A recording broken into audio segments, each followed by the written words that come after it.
নমস্কার, রুমার গল্পের দুনিয়ায় আপনারা সকলে স্বাগত।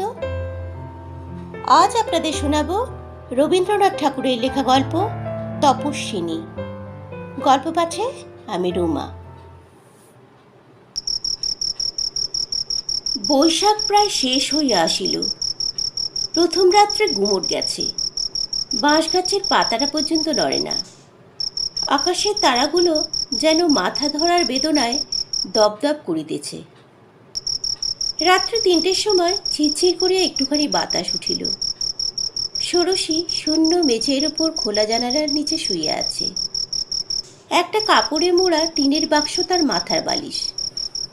বেশ বোঝা যায়, খুব উৎসাহের সঙ্গে সে কৃচ্ছ সাধন করিতেছে। প্রতিদিন ভোর 4টের সময় উঠিয়া স্নান সারিয়া ষোড়শী ঠাকুরঘরে গিয়া বসে। আহ্নিক করিতে বেলা হইয়া যায়। তারপরে বিদ্যারত্ন মশায় আসেন। সেই ঘরে বসিয়াই তাঁর কাছে সে গীতা পড়ে। সংস্কৃত সে কিছু কিছু শিখিয়াছে। শঙ্করের বেদান্ত ভাষ্য এবং পাতঞ্জল দর্শন মূল গ্রন্থ হইতে পড়িবে, এই তার পণ। বয়স তার 23 হইবে। ঘরকন্যার কাজ হইতে ষোড়শী অনেকটা তফাৎ থাকে। সেটা যে কেন সম্ভব হইল তার কারণটা লইয়াই এই গল্প। নামের সঙ্গে মাখনবাবুর স্বভাবের কোনো সাদৃশ্য ছিল না। তার মন গলানো বড় শক্ত ছিল। তিনি ঠিক করিয়াছিলেন, যতদিন তার ছেলে বড়দা অন্তত বিএ পাশ না করে ততদিন তার বৌমার কাছ থেকে সে দূরে থাকিবে। অথচ পড়াশোনাটা বড়দার ঠিক ধাতে মেলে না। সে মানুষটি শৌখিন। জীবন নিকুঞ্জের মধু সঞ্চয়ের সম্বন্ধে মৌমাছির সঙ্গে তার মেজাজটা মেলে, কিন্তু মৌচাকের পালায় যে পরিশ্রমের দরকার সেটা তার একেবারেই সয় না। বড় আশা করিয়াছিল, বিবাহের পর হইতে গোফে তা দিয়া সে বেশ একটু আরামে থাকিবে এবং সেই সঙ্গে সঙ্গে সিগারেটগুলো সদরেই ফুকিবার সময় আসিবে। কিন্তু কপালক্রমে বিবাহের পরে তার মঙ্গল সাধনের ইচ্ছা তার বাপের মনে আরও বেশি প্রবল হইয়া উঠিল। স্কুলে পণ্ডিত মশাই বড়দার নাম দিয়াছিলেন গৌতম মুনি। বলা বাহুল্য, সেটা বড়দার ব্রহ্মতেজ দেখিয়া নয়। কোনো প্রশ্নের সে জবাব দিত না বলিয়াই তাকে তিনি মুনি বলিতেন, এবং যখন জবাব দিত তখন তার মধ্যে এমন কিছু গব্য পদার্থ পাওয়া যাইত যাতে পণ্ডিত মশাইয়ের মতে তার গৌতম উপাধি সার্থক হইয়াছিল। মাখন হেডমাস্টারের কাছে সন্ধান লইয়া জানিলেন, স্কুল এবং ঘরের শিক্ষক এই বড় বড় 2 ইঞ্জিন আগে পিছে জুড়িয়া দিলে তবে বড়দার সদ্গতি হইতে পারে। অধম ছেলেদের যারা পরীক্ষা সাগর তরাইয়া দিতে পারেন এমন সব নামজাদা মাস্টার রাত্রি 10টা সাড়ে 10টা পর্যন্ত বড়দার সঙ্গে লাগিয়া রহিলেন। সত্যযুগে সিদ্ধিলাভের জন্য বড় বড় তপস্বী যে তপস্যা করিয়াছে সে ছিল একলার তপস্যা। কিন্তু মাস্টারের সঙ্গে মিলিয়া বড়দার এই যে যৌথ তপস্যা, এ তার চেয়ে অনেক বেশি দুঃসহ। সেকালের তপস্যার প্রধান উত্তাপ ছিল অগ্নিকে লইয়া। এখনকার এই পরীক্ষা তাপসের তাপের প্রধান কারণ অগ্নি শর্মারা। তারা বড়দাকে বড় জ্বালাইল। তাই এত দুঃখের পর যখন সে পরীক্ষায় ফেল করিল তখন তার সান্ত্বনা হইল এই যে সে যশস্বী মাস্টার মশাইদের মাথা হেঁট করিয়াছে। কিন্তু এমন অসামান্য নিষ্ফলতাতেও মাখনবাবু হাল ছাড়িলেন না। দ্বিতীয় বছরে আর একদল মাস্টার নিযুক্ত হইল। তাদের সঙ্গে রফা হইল এই যে বেতন তো তারা পাইবেনই, তারপরে বড়দা যদি ফার্স্ট ডিভিশনে পাশ করিতে পারে তবে তাদের বকশিস মিলিবে।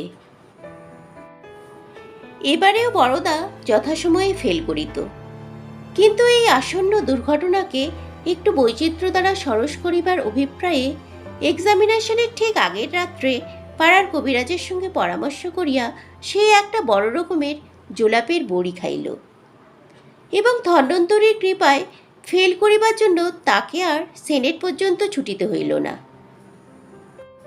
বাড়ি বসিয়াই সে কাজটা বেশ সুসম্পন্ন করিতে পারিল।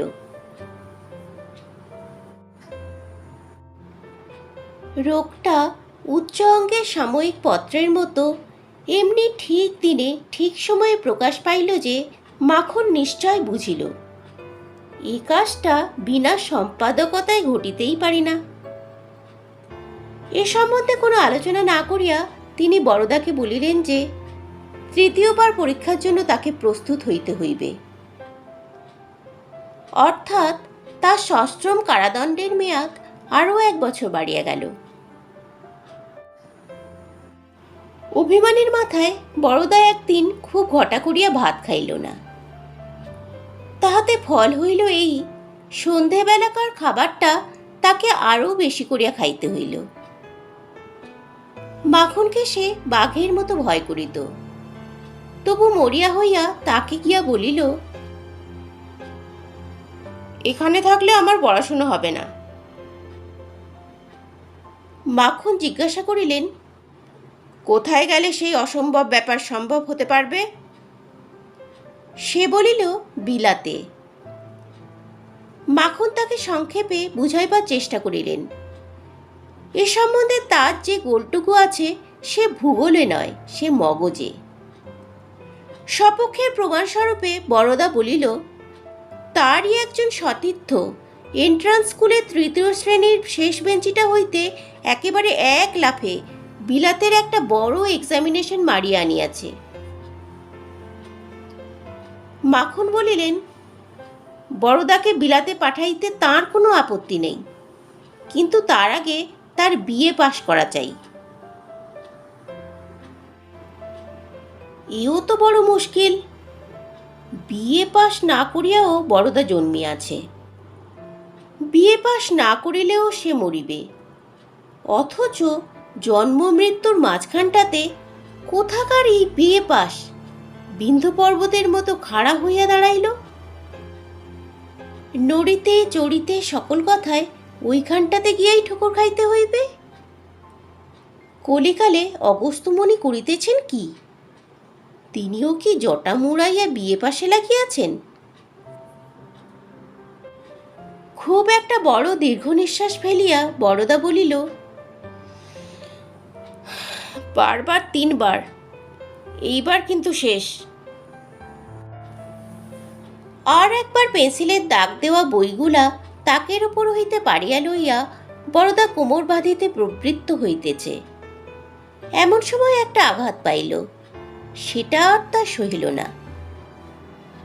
স্কুলে যাইবার সময় গাড়ির খোঁজ করিতে গিয়া সে খবর পাইল যে স্কুলে যাইবার গাড়ি ঘোড়াটা মাখন বেচিয়া ফেলিয়াছেন। তিনি বলেন, 2 বছর লোকসান গেল, কত আর এই খরচটানি। স্কুলে হাঁটিয়া যাওয়া বড়দার পক্ষে কিছুই শক্ত নয়, কিন্তু লোকের কাছে এই অপমানের সে কি কৈফিয়ত দেবে? অবশেষে অনেক চিন্তার পর একদিন ভোরবেলায় তার মাথায় আসিল, এই সংসারে মৃত্যু ছাড়া আর একটা পথ খোলা আছে, যেটা বিএ পাশের অধীন নয়, এবং যেটা দ্বারা সুদ ধন জন সম্পূর্ণ অনাবশ্যক। সে আর কিছু নয়, সন্ন্যাসী হওয়া। এই চিন্তাটার ওপর কিছুদিন ধরিয়া গোপনে সে বিস্তর সিগারেটের ধোঁয়া লাগাইল। তারপর একদিন দেখা গেল স্কুল ঘরের মেঝের উপর তার বইয়ের ছেঁড়া টুকরোগুলো পরীক্ষা দুর্গের ভগ্নাবশেষের মতো ছড়ানো পড়িয়া আছে, পরীক্ষার্থীর দেখা নাই।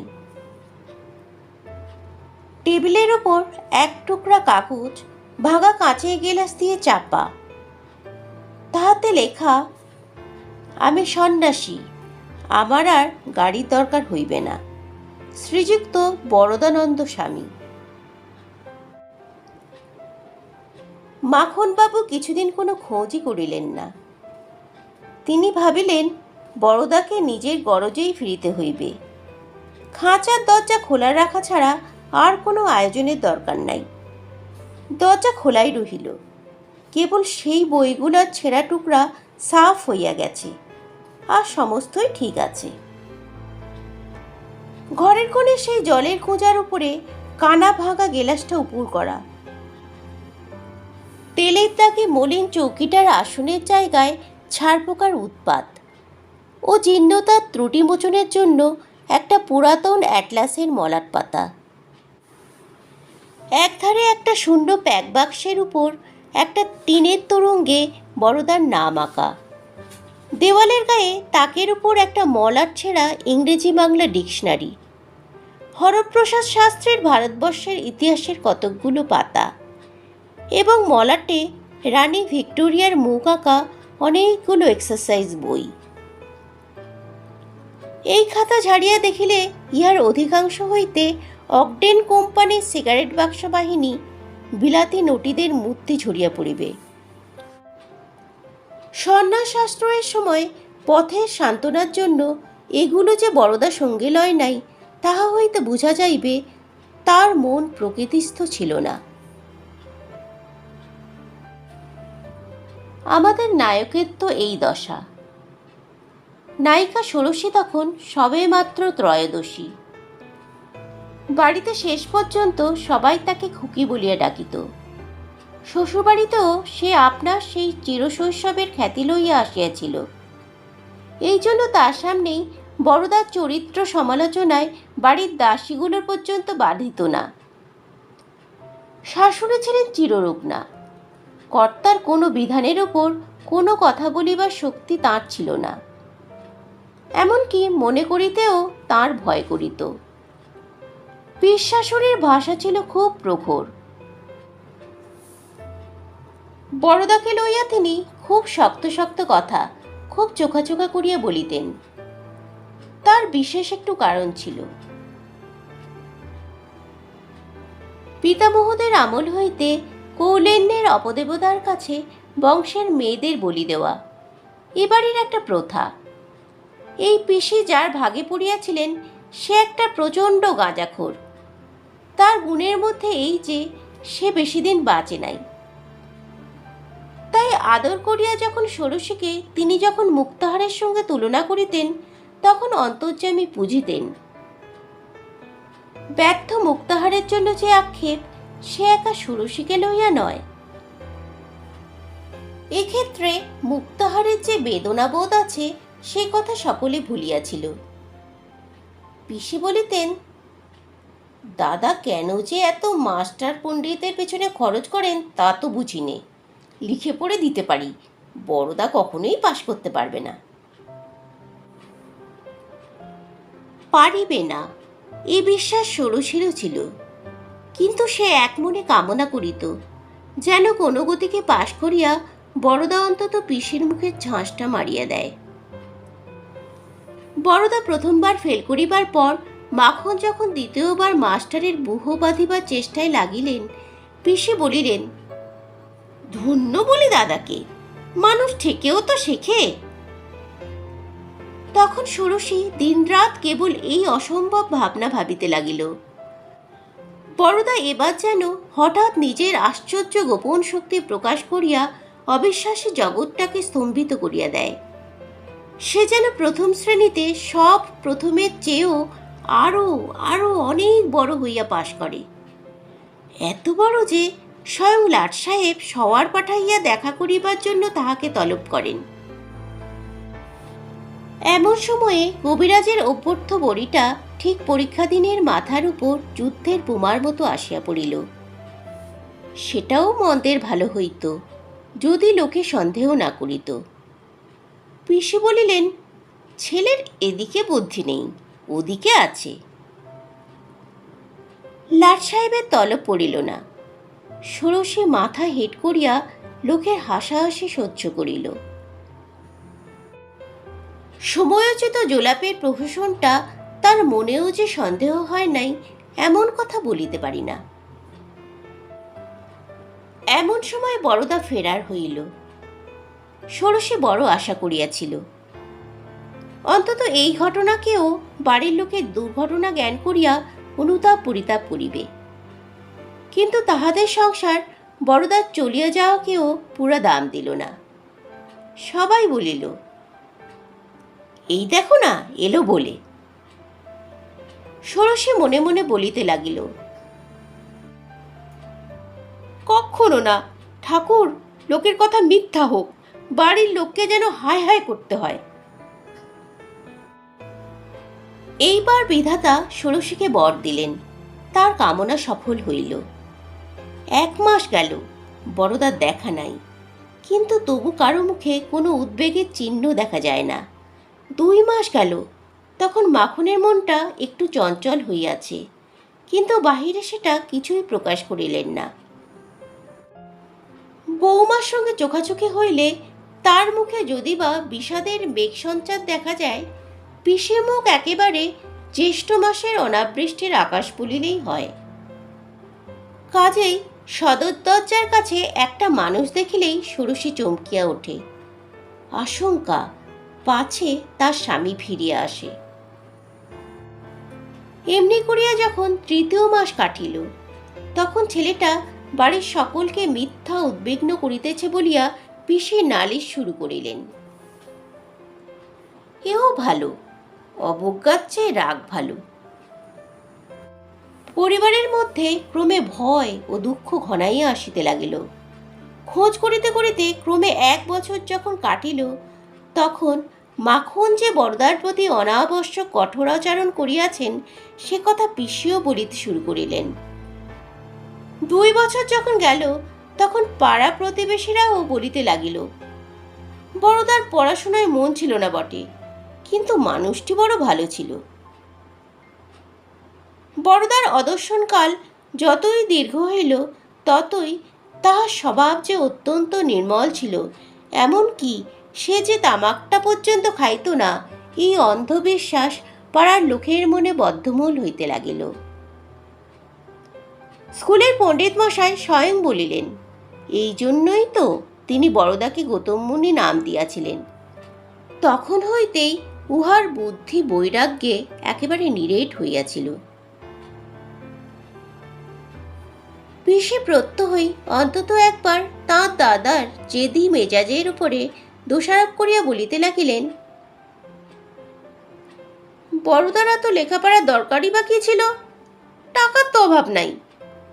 যাই বলো বাপু, তার শরীরে কিন্তু কোনো দোষ ছিল না। আহা, সোনার টুকরো ছেলে। তার স্বামী যে পবিত্রতার আদর্শ ছিল এবং সংসার শুদ্ধ সকলেই তাঁর প্রতি অন্যায় করিয়াছে, সকল দুঃখের মধ্যে এই সান্ত্বনায়, এই গৌরবে ষোড়শীর মন ভরিয়া উঠিতে লাগিল।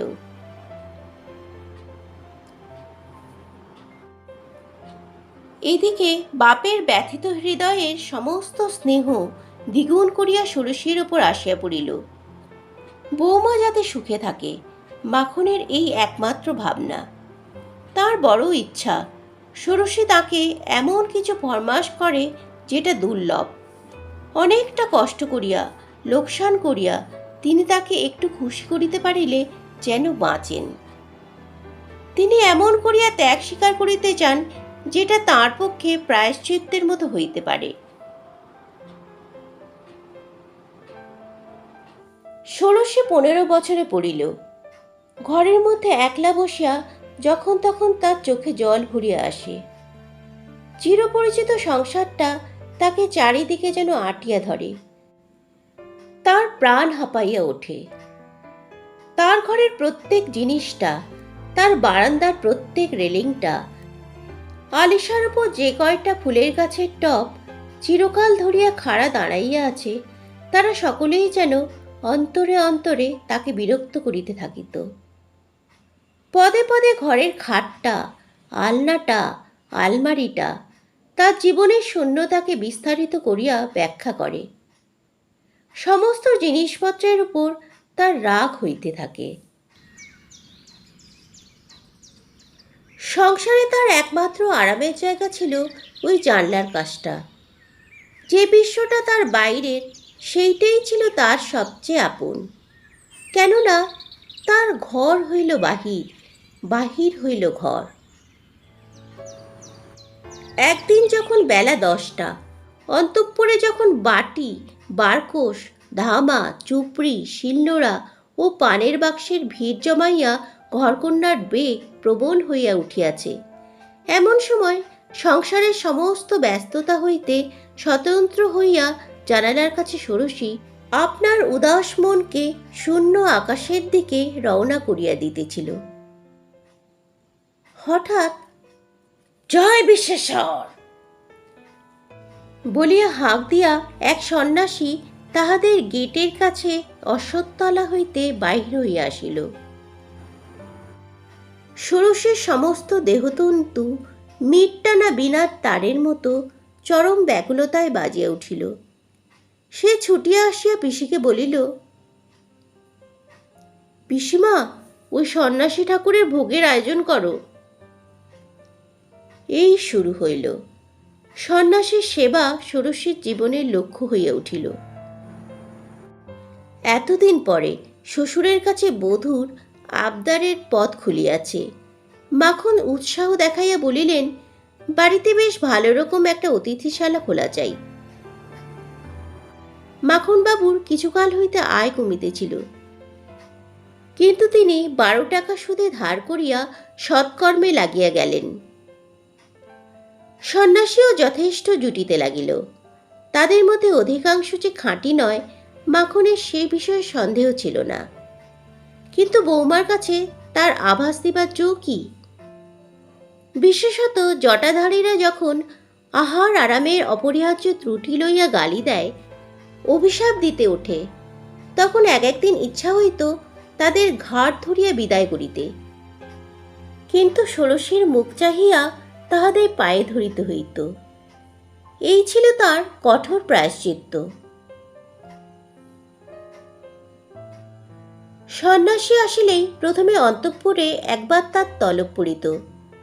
পিসি তাকে লইয়া বসিতেন, ষোড়শী দরজার আড়ালে দাঁড়াইয়া দেখিত। এই সাবধানতার কারণ ছিল এই, পাছে সন্ন্যাসী তাকে প্রথমেই মা বলিয়া ডাকিয়া বসে। বড়দার যে ফটোগ্রাফখানি ষোড়শীর কাছে ছিল, সেটা তাঁর ছেলে বয়সের। সেই বালক মুখের ওপর গোপ দাড়ি, জটাজুট, ছাইবর্ষ যোগ করিয়া দিলে সেটার যে কিরকম অভিব্যক্তি হইতে পারে তা বলা শক্ত। কতবার কত মুখ দেখিয়া মনে হইয়াছে, বুঝি কিছু কিছু মেলে। বুকের মধ্যে রক্ত দ্রুত বহিয়াছে, তারপরে দেখা যায় কণ্ঠস্বরে ঠিক মিল নাই, নাকের ডগার কাজটা অন্যরকম। এমনি করিয়া ঘরের কোণে বসিয়াও নতুন নতুন সন্ন্যাসীর মধ্য দিয়া ষোড়শী যেন বিশ্বজগতের সন্ধানে বাহির হইয়াছে। এই সন্ধানই তার সুখ, এই সন্ধানই তার স্বামী, তার জীবন যৌবনের পরিপূর্ণতা। এই সন্ধানটিকেই ঘেরিয়া তার সংসারের সমস্ত আয়োজন। সকালে উঠিয়াই ইহারই জন্য তার সেবার কাজ আরম্ভ হয়। এর আগে রান্নাঘরের কাজ সে কখনো করে নাই, এখন এই কাজেই তার বিলাস। সমস্তক্ষণই মনের মধ্যে তার প্রত্যাশার প্রদীপ জ্বালানো থাকে।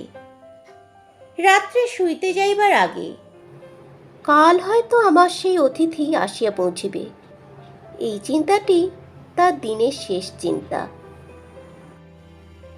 এই যেমন সন্ধান চলিতেছে, অমনি সেই সঙ্গে যেমন করিয়া বিধাতা তিলোত্তমাকে গড়িয়াছিলেন, তেমনি করে ষোড়শী নানা সন্ন্যাসীর শ্রেষ্ঠ উপকরণ মিলাইয়া বড়দার মূর্তিটিকে নিজের মনের মধ্যে উজ্জ্বল করিয়া তুলিতেছিল। পবিত্রতার সত্তা, তেজপুঞ্জ তার দেহ, গভীর তার জ্ঞান, কঠোর তার ব্রত। এই সন্ন্যাসীকে অবজ্ঞা করে এমন সাধ্য কার? সকল সন্ন্যাসীর মধ্যে এই এক সন্ন্যাসীরই তো পূজা চলিতেছে। স্বয়ং তার শ্বশুরও যে এই পূজার প্রধান পূজারী। ষোড়শীর কাছে এর চেয়ে গৌরবের কথা আর কিছু ছিল না। কিন্তু সন্ন্যাসী প্রতিদিনই তো আর আসে না। সেই ফাঁকগুলো বড় অসহ্য। ক্রমে সে ফাঁকও ভরিল। ষোড়শী ঘরে থাকিয়াই সন্ন্যাসের সাধনায় লাগিয়া গেল। সে মেঝের উপর কম্বল পাতিয়া শোয়।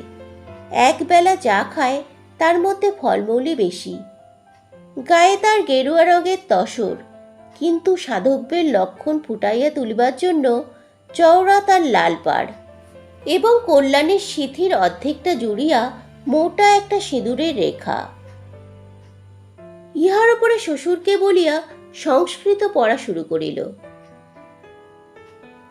মুগ্ধবোধ মুখস্থ করিতে তার অধিক দিন লাগিল না।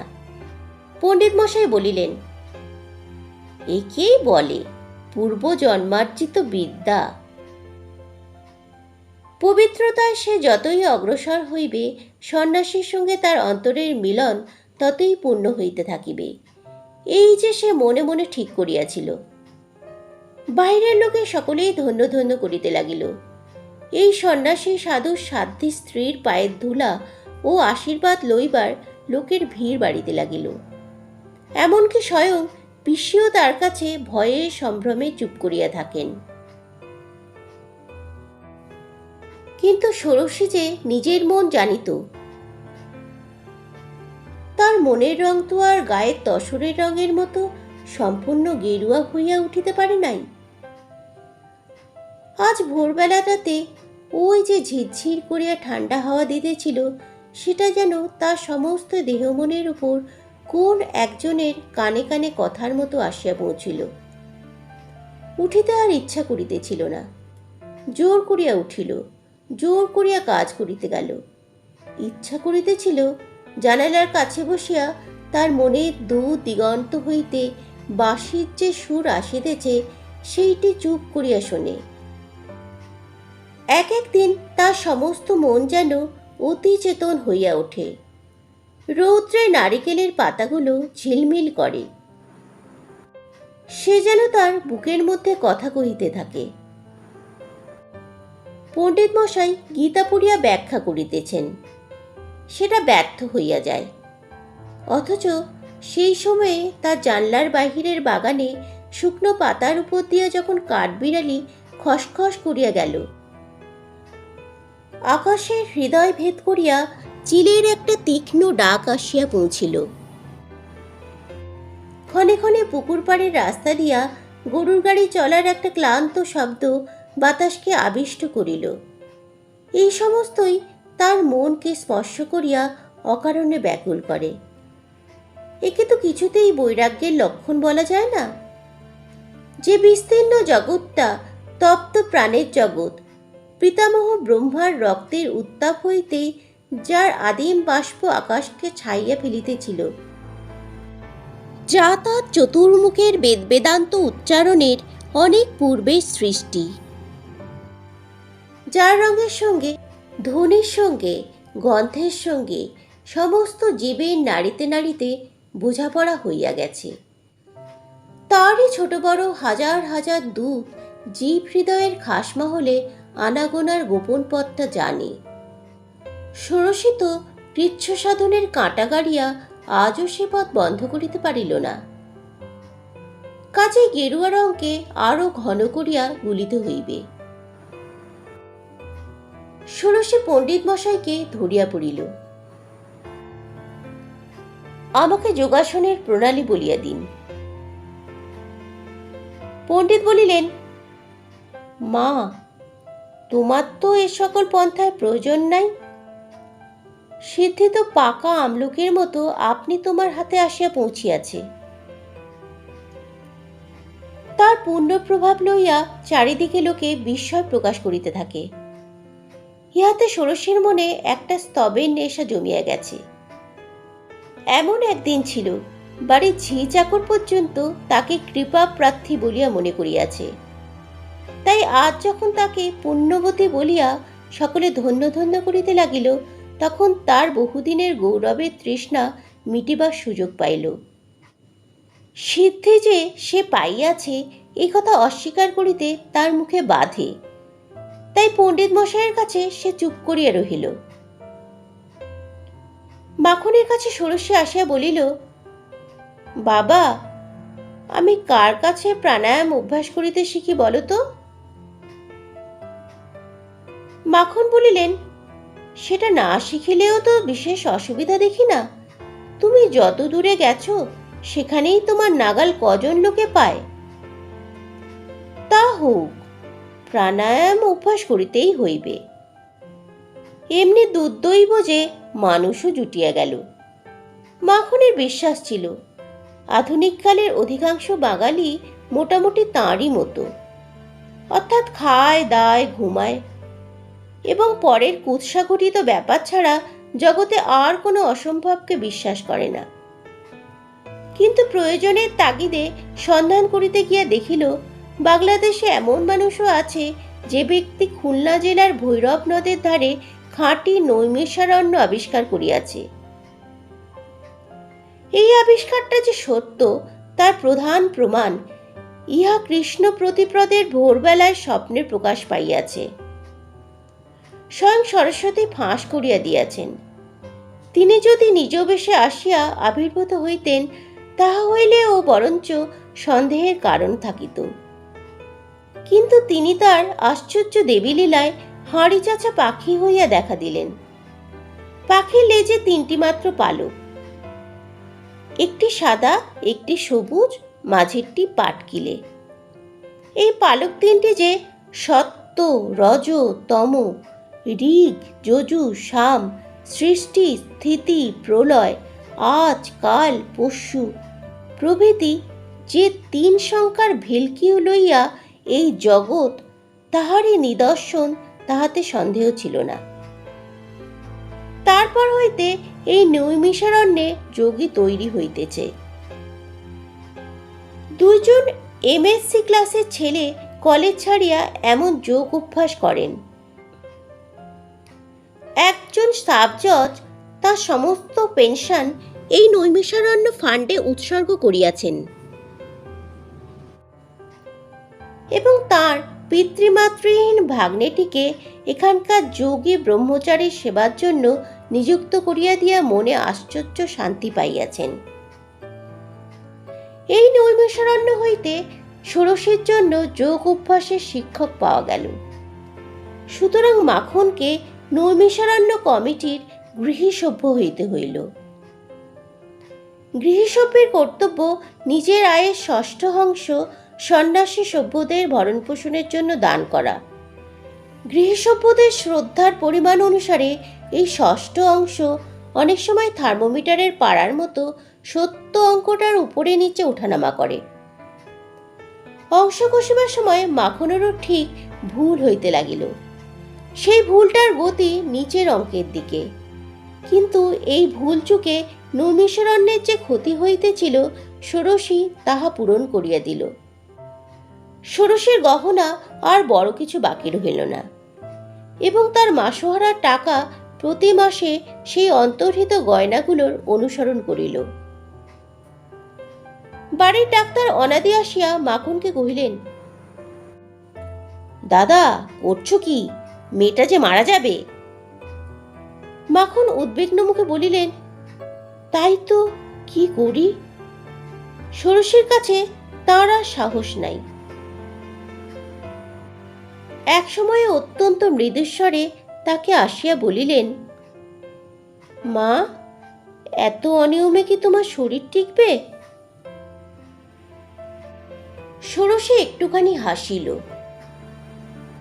তার মর্মার্থ এই, এমন সকল বৃথা উদ্বেগ সংসারী বিষয়ী লোকেরই যোগ্য বটে।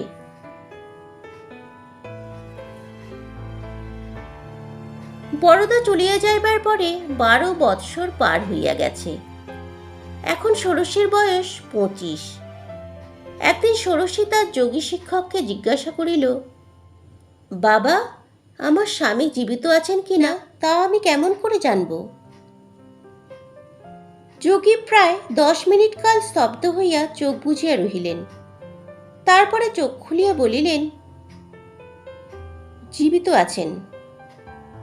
কেমন করে জানলেন?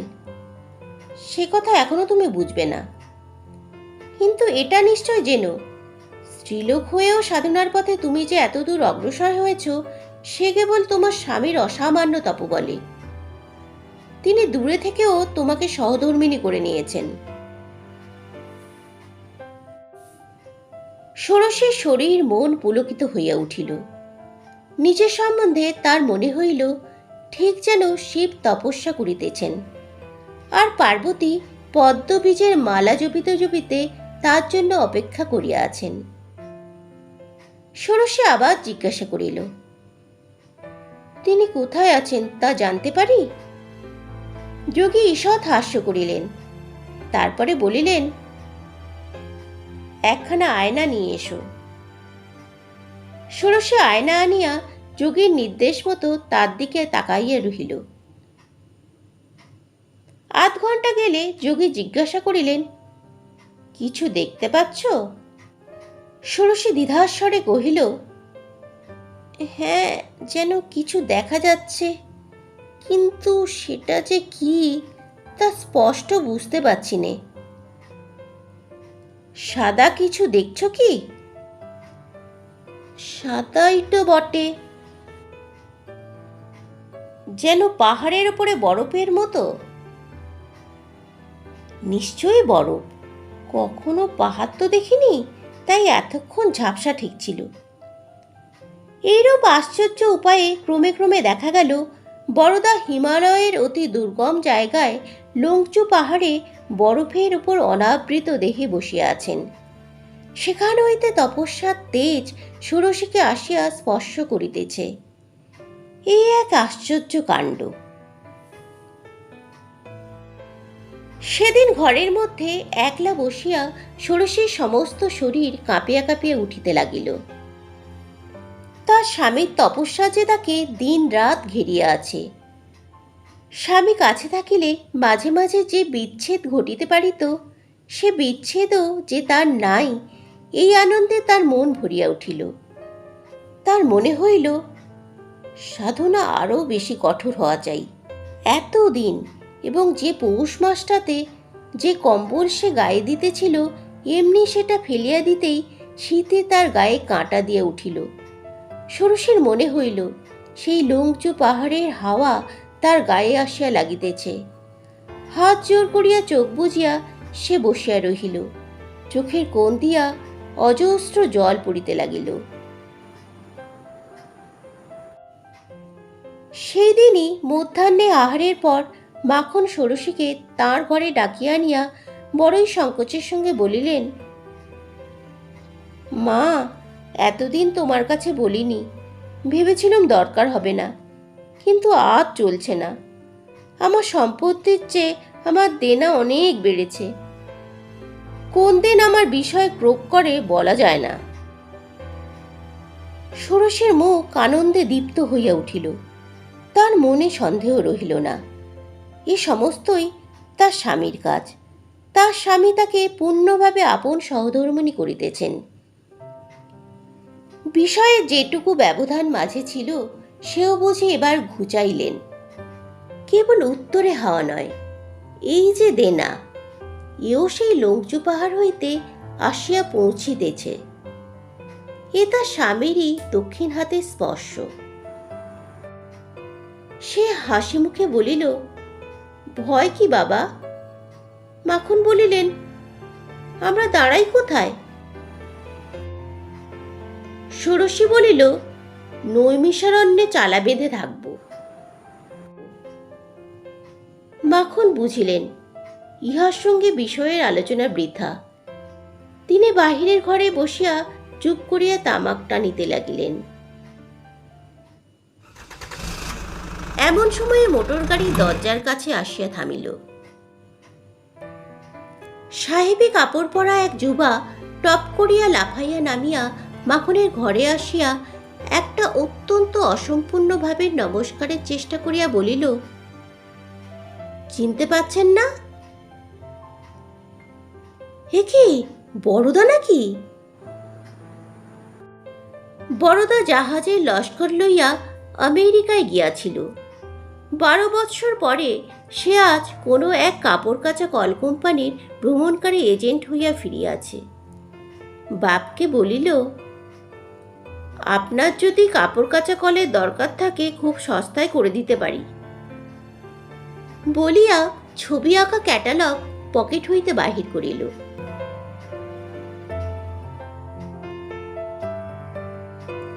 এতক্ষণ আপনারা শুনছিলেন রবীন্দ্রনাথ ঠাকুরের লেখা গল্প তপস্বিনী। গল্পটি আপনাদের কেমন লাগলো কমেন্টে লিখে জানাবেন। আমার গল্প পাঠ যদি আপনাদের ভালো লেগে থাকে তাহলে আপনারা আমার চ্যানেলটিকে সাবস্ক্রাইব করবেন। সাবস্ক্রাইব করার সময় অবশ্যই বেল আইকনটিতে প্রেস করবেন। এতে আমি আমার চ্যানেলে যখন নতুন গল্প পোস্ট করব তার নোটিফিকেশন আপনারা পেয়ে যাবেন। গল্পটি ভালো লাগলে নিজেদের বন্ধু বান্ধব আত্মীয় স্বজনের মধ্যে গল্পটি আপনারা শেয়ার করে নেবেন, লাইক করবেন। আজকের মতো আমি এখানেই শেষ করছি। পরের দিন আসবো নতুন গল্প নিয়ে আপনাদের কাছে। সুস্থ থাকবেন, ভালো থাকবেন। ধন্যবাদ।